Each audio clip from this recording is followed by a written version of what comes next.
सनातन धर्म की। ओम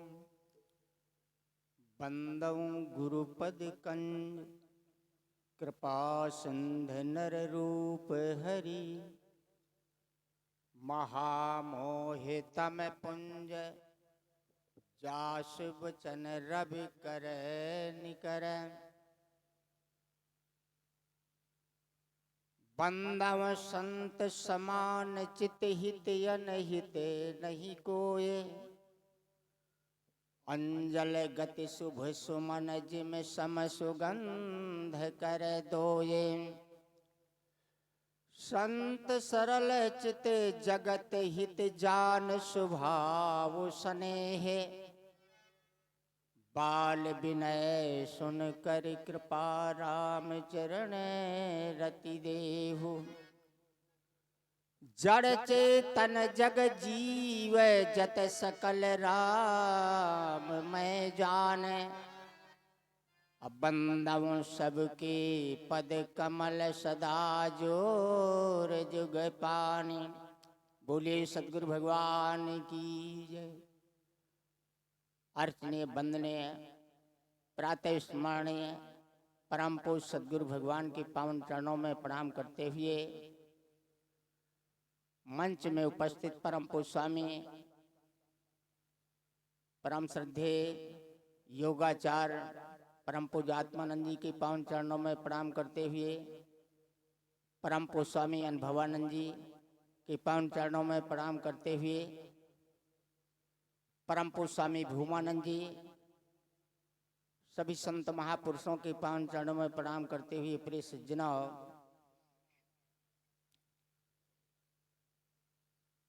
नौटंकी होती तो कहाँ बैठते? आगे बैठते। और ये सत्संग हो रहा है तो कहाँ बैठे हो? पीछे। अगर बुढ़ापा ना आता अब मरने का भय न होता तो हो सकता पीछे भी न बैठते परमात्मा, क्योंकि जवानों को जो है इस कथा का ना आनंद है ना उसने सुनने की कोई इच्छा है। उन्हें मरने का भी भय नहीं है। कहते हैं जवानी में नहीं मरेंगे, मर चाहे भले ही जाएं, लेकिन उनको यह है कि अभी नहीं मरेंगे। अब तुमको भले ही जीवित रहो लेकिन भय है कि अब बुढ़ापा आ गया मर जाएंगे। इस भय से तुम परमात्मा की कथा को सुनने कम से कम आ गए हो। लेकिन बहुत गई थोड़ी रही थोड़ी भी अब जाए। बहुत थी चली गई और थोड़ी से है तो उसे भी परमात्मा के उसमें ये भंडा सुनो, बड़े भाग मानुष तन पावा।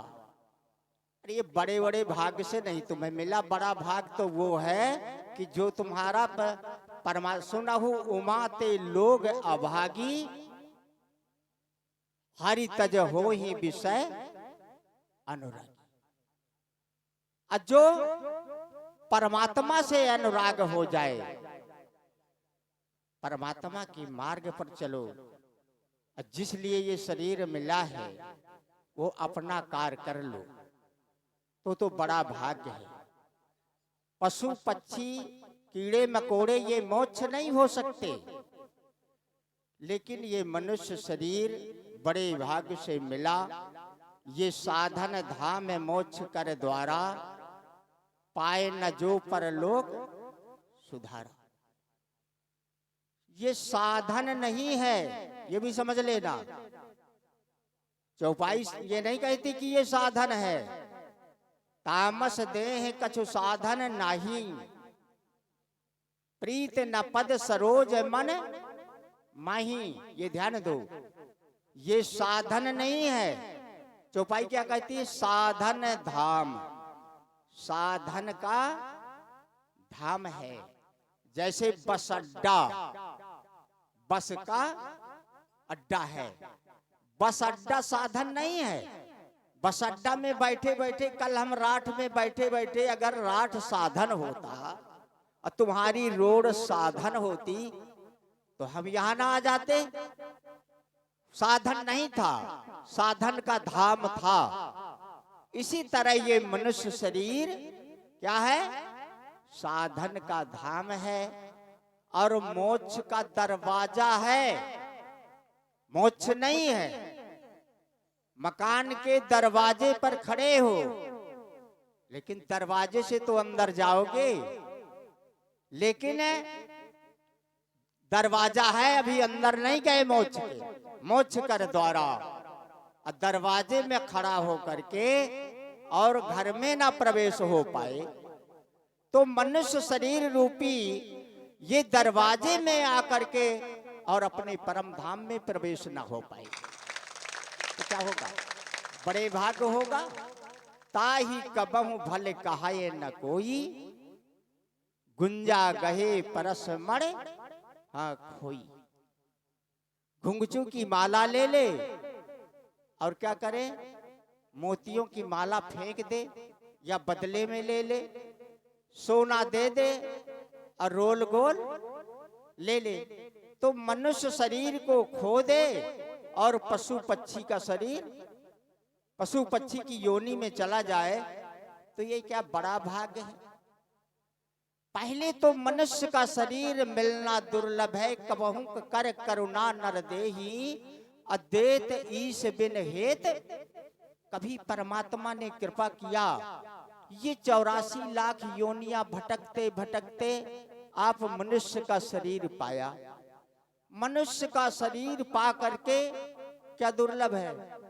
पुरुषत्व को प्राप्त होना,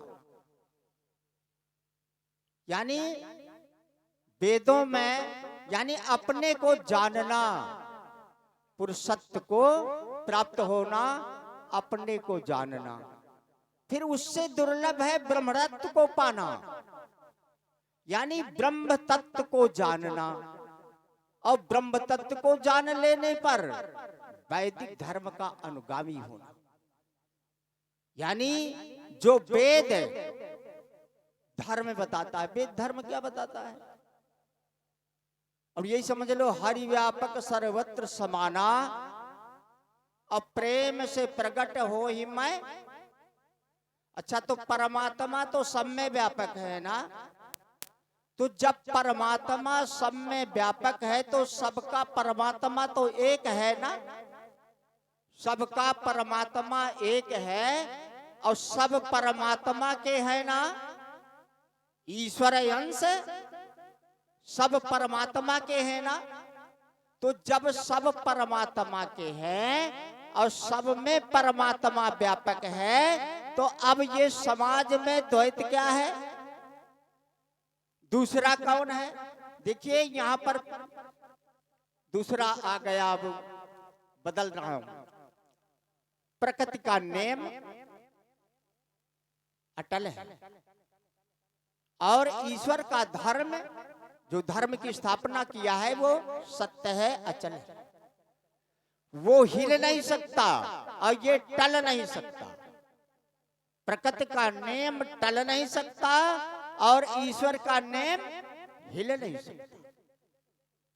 लेकिन जो ये मनुष्य के बनाए हुए धर्म हैं, ये टल जाएंगे, नष्ट हो जाएंगे, क्योंकि ये सत्य नहीं। हमें जो ईश्वर के बनाया हुआ, जो प्रकृति का बनाया हुआ नियम है, हम चलें या ना चलें, लेकिन वो नियम नहीं बदलेगा। हम उस धर्म को माने या ना माने, लेकिन वो धर्म नष्ट नहीं होगा। इस बात को ध्यान दो। जैसे प्रकृति का नियम है, शरीर का जन्म हुआ, तो शरीर का जन्म हुआ तो मरोगे कि नहीं? शरीर मरेगा कि नहीं? ये कोई टाल सकता है? ये नहीं टाल सकता। अच्छा, तो सबके शरीर जन्म लिए हैं कि नहीं लिए? इसमें थूक करके चले गए हैं। सबके शरीर जो है जन्म लिया है, तो सब शरीर एक ही जाति के हैं कि दूसरे? ध्यान देना, सत्संगत का मतलब होता है सत्य बात को कहना, असत्य को नहीं। ये बताइए सत्य है कि नहीं? शरीर सबके गर्भ से जन्म लिए कि बाहर से? सबके जन्म लिए नहीं, तो सब जन्मने वाले हैं कि नहीं? अगर सब जन्मने वाले हैं तो सब एक ही जाति के, सब मरने वाले हैं तो सब एक ही जाति। ये प्रकृति का नेम है। हम जो है उस नेम को छिपा करके दूसरा नेम बना लिया है, दूसरा विधान बना लिया। अच्छा, आंख तो सबकी देखती है ना, कि किसी की सुनती है? तो सबकी आंखें एक जाति की हैं कि नहीं? सबके कान सुनते हैं तो सबके कान एक बात जाति के हैं कि नहीं? सबकी नाक सूंघती है गंध दुर्गंध कि किसी की नहीं सूंघती? सबकी त्वचा स्पर्श करती है, यानी जो इंद्रियों के जो स्वभाव है, जो धर्म है। अब देखो, अपने स्वभाव का नाम धर्म है, ये भी समझ लो। आंख का स्वभाव है देखना, ये आंख का धर्म है। कान का स्वभाव है सुनना, ये क्या है? ये कान का धर्म है। और तुम्हारा स्वभाव क्या है? तुम्हारा स्वभाव जन्मना और मरना है कि शरीर का स्वभाव है? तुम्हारा स्वभाव जन्मना और मरना है कि ये शरीर का स्वभाव है? तो तुम्हारा स्वभाव क्या है? अपने स्वभाव को जान लो, वो तुम्हारा स्वभाव ही धर्म है। तुम्हारा स्वभाव सत्य है, तुम्हारा स्वभाव चेतन है, तुम्हारा स्वभाव आत्मा है, तुम्हारा स्वभाव अविनाशी है, तुम्हारा स्वभाव प्रकाश है, तुम्हारा स्वभाव सदा ज्ञान है। अपने स्वभाव को छोड़ करके तुम प्रकृति के भाव में भूल गए हो,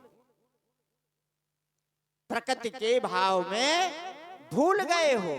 वो भूल को मिटाना ही बड़ा भाग्य है। अगर तुम्हारी, संत क्या करते हैं, जो तुम्हें विस्मृति हो गई है, जो तुम्हें विस्मृति हो गई है, विस्मृति को यानी अपने को भूल गए हो, वो स्मृति दिलाना ये संतों का काम। लेकिन तुम मानने वाले नहीं हो, वो विस्मृति को मिटाने वाले नहीं हो। कोई कहता है तू ब्रह्म है, मैं कहता हूं तू वास्तविक ब्रह्म नहीं है। मैं कहता हूं कि तुम वास्तविक ब्रह्म नहीं है। क्यों? तुम ब्रह्म बनते हो, जो बनता है वो ब्रह्म नहीं है। ब्रह्म तुम पहले से हो, ब्रह्म तुम पहले से थे, अभी हो, आगे रहोगे। लेकिन तुम शरीर को ब्रह्म बनाओ, मन को ब्रह्म बनाओ, बुद्धि को ब्रह्म बनाओ, और मैं ब्रह्म हूं ये अहंकार करो। ये क्या है? ये मैं ब्रह्म हूं ये भाव है। ये मैं ब्रह्म हूं ये भाव है, ये स्वभाव नहीं। ये तुम्हारी बुद्धि में ये भाव आ जाए कि मैं ब्रह्म हूं, और वास्तविक ब्रह्म है ये भी समझ लो तुम। जैसे ध्यान दो, दर्पण में तुम्हारा प्रतिबिंब दिखाई दे रहा है, तुम्हारा प्रतिबिंब दिखाई दे रहा है। कौन दिखाई दे रहा है? कौन दिखाई दे रहा है? जो प्रतिबिंब दिखाई दे रहा है वही बुद्धि है। अब बताओ कि ये जो दर्पण में दिखाई दे रहा है तो मैं हूं कि नहीं? मैं हूं कि नहीं? इस मैं को कहते हैं कि मैं क्या हूं? मैं ब्रह्म हूं, यानी मैं हूं। अच्छा, ये जो दर्पण में दिखाई दे रहा है इसको ज्ञान नहीं है, ये जड़ है।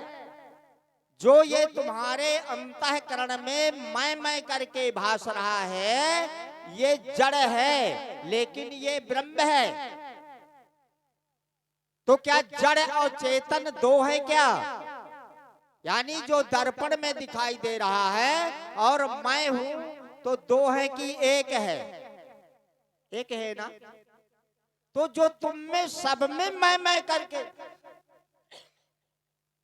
मैं करके भास रहा है, ये कहते हैं मैं, सब कहते हैं मैं, लेकिन मैं देह हूं कहते हैं। यानी अब बताइए, जो दर्पण में दिखाई दे रहा है तो दर्पण है क्या? जो दर्पण में दिखाई दे रहा है तो वो दर्पण है कि मैं हूं? दर्पण नहीं है।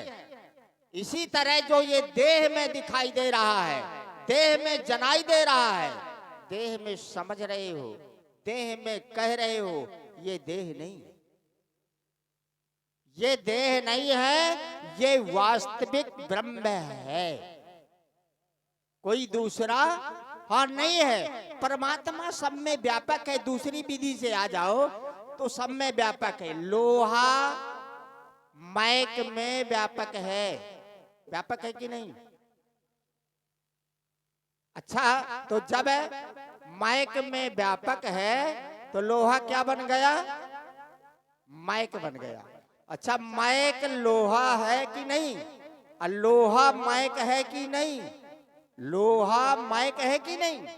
अब मैक लोहा है कि नहीं? अच्छा, दो है क्या? एक है ना। तो मैं ब्रह्म हूं कि नहीं? अब ब्रह्म मैं हूं कि नहीं? दो है क्या? ये द्वैत को मिटा लो, इसी का नाम ज्ञान है। अपनी भूल मिटा लो, बस हो गया काम। बोले सतगुरु भगवान की शो। बोलो सदगुरुदेव भगवान की। जोर से जयकारा लगा। बोलो हनुमान जी महाराज की जय हो। बहुत बहुत साधुवाद। अभी आपके समक्ष चित्रकूट धाम से पधारे परम पूज्य महाराज जी के आपने विचारों का रसपान किया। बस किसको मिटाना है? क्या मिटाना? मैं, हाँ, मैं को मिटाना है। तीन शब्द है, मैं हूँ और है ना चाचा? अच्छा, तो जो ये बीच में हूँ है ना, बोलोगे तो भगवान की। अच्छा, ये हूँ का संबंध मैं से हो गया है। हूं का तदात्म संबंध, जैसे आग का तदात्म संबंध लोहा से हो जाए, ऐसे ही हूं का संबंध मैं से हो गया है। और यदि हूं को ये पता चल जाए कि मेरा इससे कोई संबंध नहीं है, अरे वो तो है, वो तो बीच में हूं, नहीं तो वो तो है